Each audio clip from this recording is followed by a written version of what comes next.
नमस्कार, राज की बात में आपका स्वागत है।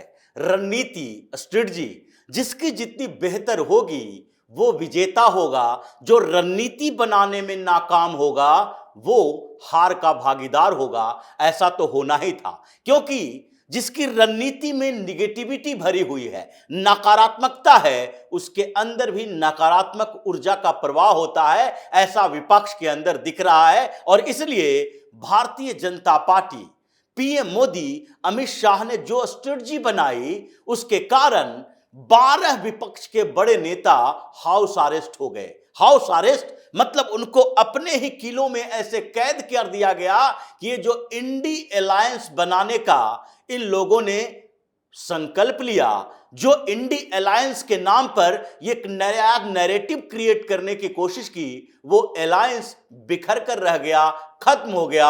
सब अपने अपने किलों में ऐसे कैद हो गए कि वहां से बाहर निकलकर एक साथ एक प्लेटफॉर्म पर आने के लिए इन्हें 2 से 3 चुनावों के खत्म होने का इंतजार करना पड़ रहा है। और अभी भी इनके पास कोई ऐसी रणनीति नहीं है जिसके कारण ये अपने किलेबंदी को तोड़ सके, क्योंकि सबके अंदर अपनी जीत को लेकर वो परेशानी पैदा हो गई है कि जो परिवारवादी पार्टियां हैं वो अपने परिवार के लोगों के बीच ही घिर चुका है, और जो क्षेत्रीय पार्टियां हैं जिसे अपनी कुर्सी बचानी है वो अपने कुर्सी बचाने को लेकर अपने राज्य से बाहर नहीं निकल पा रहा है। और ये स्ट्रेटजी भारतीय जनता पार्टी ने बनाई विपक्ष के उन नेताओं को घेरने की जो कि ज्यादा आक्रामक हुआ करते थे, जो बाहर में जाकर पीएम मोदी यानी अपने क्षेत्र से बाहर जाकर पीएम मोदी के खिलाफ बयानबाजी कर सके, टिप्पणी कर सके, मीडिया का ध्यान खींच सके। और इंडी अलायंस जो बनाया गया, जो इन लोगों ने कहा कि 28 पार्टियां हमारे साथ है, मतलब पूरा विपक्ष एकजुट है, इसके लिए आगे काम कर सके, इन लोगों को उसी के घर में घेर दो, हाउस अरेस्ट कर लो। और इसकी शुरुआत हुई महाराष्ट्र से, क्योंकि महाराष्ट्र में क्षेत्रीय पार्टियां 2 ऐसी है जो कि कांग्रेस के साथ मिलकर ये पूरा प्रपंच रचने की कोशिश कर रही थी। उसमें एक उद्धव ठाकरे और दूसरा शरद पवार। शरद पवार को तो अपनी औकात का एहसास तब हुआ जब उनकी एनसीपी टूट गई, बिखर गई और अजीत पवार अलग हो गए, भारतीय जनता पार्टी के साथ आ गए। लेकिन फिर भी उनकी हेकड़ी कुछ बची रही। कुछ समय तक उन्हें लगा कि फिर से हम इस पार्टी को खड़ी कर लेंगे, क्योंकि शरद पवार के नाम पर ही एनसीपी बनी है और उन्हीं को चेहरा मानती है महाराष्ट्र की जनता। लेकिन फिर एक और दांव खेला गया और फिर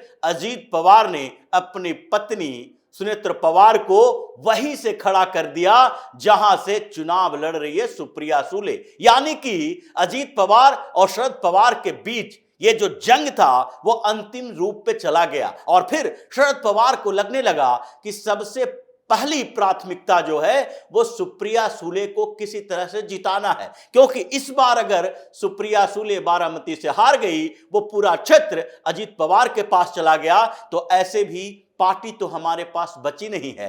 पार्टी के ज्यादातर विधायकों, सांसदों को लेकर तो अजीत पवार अपने साथ चले गए। पार्टी का सिंबल भी अभी तक उनको मिला हुआ है, पार्टी पर कब्जा उनके है। और अगर सुप्रिया सुले को इस बार हार का सामना करना पड़ गया तो ऐसे में स्थितियां ये हो जाएगी कि वो आगे राजनीति करने के योग्य नहीं रहेगी। इसलिए शरद पवार बारामती के इर्द गिर्द चक्कर लगाते हैं। सबसे ज्यादा उनकी पहुंच जो है और उनकी व्यस्तता उसी क्षेत्र में है, और महाराष्ट्र के दूसरे क्षेत्रों में भी जाने के पहले उनको सोचना पड़ता है कि कंबाइंड रैली अगर उद्धव ठाकरे के साथ करना है या कांग्रेस के साथ करना है, ये एक स्ट्रेटजी बनानी है, इंडी अलायंस की बात करनी है, तो वो भी नहीं हो पाता, क्योंकि वो अपने ही घर में कैद कर लिए गए हैं। 1 to 1 मार्किंग की गई है। परिवारवादी पार्टियों में परिवार के लोगों को घेरने का मतलब है कि वो छटपटाना शुरू कर देते हैं। सिर्फ महाराष्ट्र की बात नहीं है, बिहार में भी देखें, लालू प्रसाद का परिवार जो कि चुनावी मैदान में उतरा हुआ है। भारतीय जनता पार्टी जदयू ने जिस तरीके की रणनीति बनाई है, तेज प्रताप यादव हों या फिर तेजस्वी यादव हों या लालू प्रसाद यादव हों, ये सारे लोग तेज प्रताप की बात तो नहीं कर सकते, लेकिन तेजस्वी और लालू यादव इसी रणनीति में लगे हैं कि रोहिणी को कैसे जिताया जा सके, क्योंकि जो त्याग उसने लालू प्रसाद यादव के लिए किया है, अगर सिर्फ टिकट देने से उसका भरपाई नहीं होगा, उसे जीत दिलाना पड़ेगा, नहीं तो आगे राज्यसभा में अपने परिवार के लोगों के साथ इतना झगड़ा हो जाएगा कि सबको राज्यसभा भेजे जा रहे हो तो पार्टी खत्म हो जाएगी। बिहार के अंदर घिरा हुआ है और उसी के बगल में उत्तर प्रदेश में अखिलेश यादव भी ऐसे ही छटपटा रहे हैं। उन्होंने पहले डिंपल यादव को चुनावी मैदान में उतारा और लगा किसी तरीके से वो मुलायम सिंह यादव की विरासत बचा लें। मुलायम सिंह यादव की विरासत बचाने की बात तो छोड़ दीजिए, पिछले उपचुनाव में मैनपुरी से वो जीत तो गई, लेकिन इस बार संभावना नगण्य हो गई। छटपटाहट ऐसी कि डिंपल यादव को वही पुराने परंपरागत तरीकों का इस्तेमाल करना पड़ रहा है, अपनी बच्ची को साथ लेकर, जो 21-22 साल की बच्ची है, जो अभी चुनावी मैदान में उतरने के लायक नहीं है, उसको भी पॉलिटिकल ट्रेनिंग दे रहे हैं और उसके आधार पर वोट इकट्ठा करने की कोशिश कर रहे हैं। देखो, ये हमारी बेटी है, ये भी चुनाव प्रचार में व्यस्त है, ये दोपहर में, शाम में, ये दिन भर व्यस्त रहती है, ये कड़कड़ाती हुई गर्मी में, धूप में आकर आपके सामने वोट की भीख मांग रही है। ये भीख मांगने लगे हैं। परेशानी इस कदर हावी हो गई कि अब अखिलेश यादव क्या राहुल गांधी के साथ स्ट्रेटजी बनाने के लायक रहे, क्योंकि कन्नौज से जब उन्होंने अपने ही भतीजे को टिकट दिया तो वहां पर विवाद पैदा हो गया और तेज प्रताप को टिकट काटना पड़ा। कन्नौज से खुद मैदान में उतर गए अखिलेश यादव। लग रहा है एक भी सीट तो उत्तर प्रदेश में बचा लें। वो उत्तर प्रदेश से बाहर क्या जाएंगे, अपने पूरे उत्तर प्रदेश को क्या देखेंगे। डिंपल यादव, धर्मेंद्र यादव, अक्षय यादव और अखिलेश यादव, ये अपने सीट, यही सीट जो परिवार के अंदर की है, उसी के अंदर ऐसे लिपटे हुए हैं, ऐसे व्यस्त हैं कि बाहर निकल नहीं पा रहे हैं। दिल्ली में तो अरविंद केजरीवाल की घेराबंदी ऐसे की गई कि जिसमें ईडी ने एक अहम भूमिका निभाई और यहां पर सुनीता केजरीवाल जैसे ऐसे महिला जो कि अभी तक पॉलिटिक्स का एबीसी नहीं जानती है, उसे उतारना पड़ा मैदान में कि विक्टिम कार्ड ही खेल लो, कुछ तो थोड़ी बहुत संभावना बन जाए कि इज्जत बच जाए। ऐसे दिल्ली में एक भी लोकसभा सीट पर कोई संभावना हो ही नहीं सकती कांग्रेस या आम आदमी पार्टी के लिए, लेकिन फिर भी इज्जत बचानी है। ऐसा ना हो जाए कि वोट का परसेंटेज इतना कम हो जाए कि आम आदमी पार्टी को अगले 6 महीना बाद आने वाले विधानसभा चुनाव में उसके कार्यकर्ताओं का मोरल डाउन हो जाए, पार्टी के नेता छोड़कर जाने लगे और फिर भारतीय जनता पार्टी यहां विधानसभा चुनाव में भी कुछ बड़ा कर दे। उसी तरह से पंजाब में भी यही स्थिति चल रही है। लेकिन ये तो कुछ बड़े नेता हैं, लेकिन इससे भी बड़ा जिसे कहा जा सकता है कि वो पार्टी जो इन छोटे क्षेत्रीय दलों के कंधे पर सवार होकर दिल्ली की सत्ता की कुर्सी तक पहुंचने की कोशिश कर रही थी और अपने युवराज को यहां का राजा बनाने की कोशिश कर रही है, और वो है कांग्रेस पार्टी, जिसमें गांधी नेहरू परिवार से एक एक करके सारी विरासत छीन ली जा रही है। और अब छटपटाहट ऐसी है कि राहुल गांधी को यह डर लगने लगा है कि क्या वायनाड से चुनाव जीत पाएंगे। वायनाड से जो रिपोर्ट आ रही है उसमें ये पूरी संभावना दिख रही है कि इस बार खेल हो सकता है। वायनाड के लोग इस बात के लिए डरे हुए हैं कि क्या राहुल गांधी फिर दोबारा यहां आ पाएंगे। वहां के लोगों ने पहले ही ये मान लिया था,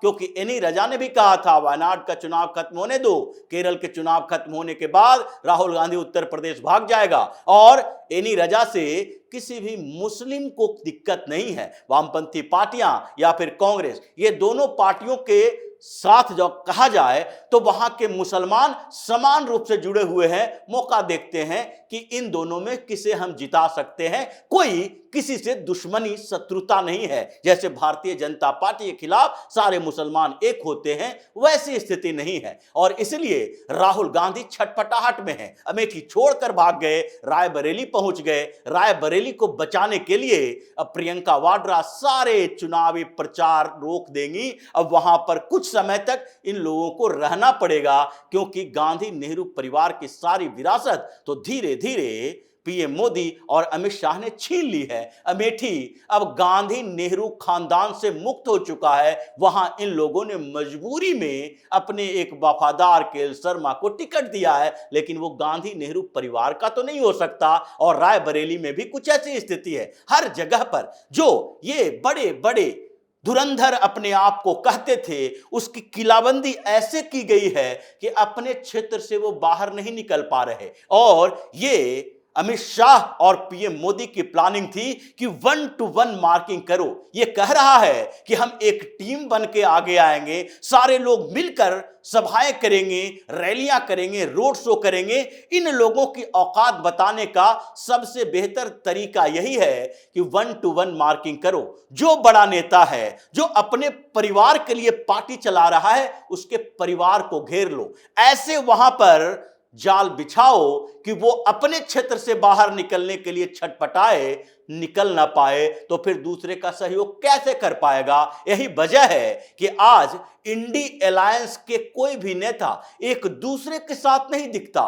कहीं भी रोड शो हो, रैली हो, प्रचार हो, अपने अपने क्षेत्र, अपने अपने सांसद के उम्मीदवारों के लिए ही प्रचार करने को मजबूर हो गया है। किलाबंदी से बाहर नहीं निकल पा रहा है। ऐसे मानो जैसे हाउस अरेस्ट कर लिया गया है और ये बाहर निकल ही नहीं पा रहे, तो फिर एक मंच पर आएंगे कैसे। अब तीसरा, चौथा, पांचवा, छठा, ये सारे फेज खत्म हो जाएंगे और ये लोग अपनी अपनी सीट को बचाने के लिए ही ऐसे परेशान रहेंगे कि इकट्ठा होना मुश्किल है। और पीएम मोदी, अमित शाह धुआंधार तरीके से इनकी एक एक गलतियों का फायदा उठा रहे हैं, जिससे ये सारे के सारे अपने जगह पर कैद होकर छटपटा रहे हैं। तो इसी तरह की खबरों के साथ फिर से हाजिर होंगे। तब तक के लिए बन रहिए हमारे साथ और देते रहिए हमें सहयोग, ताकि इसी तरह की खबर हम आपके लिए लाते रहे।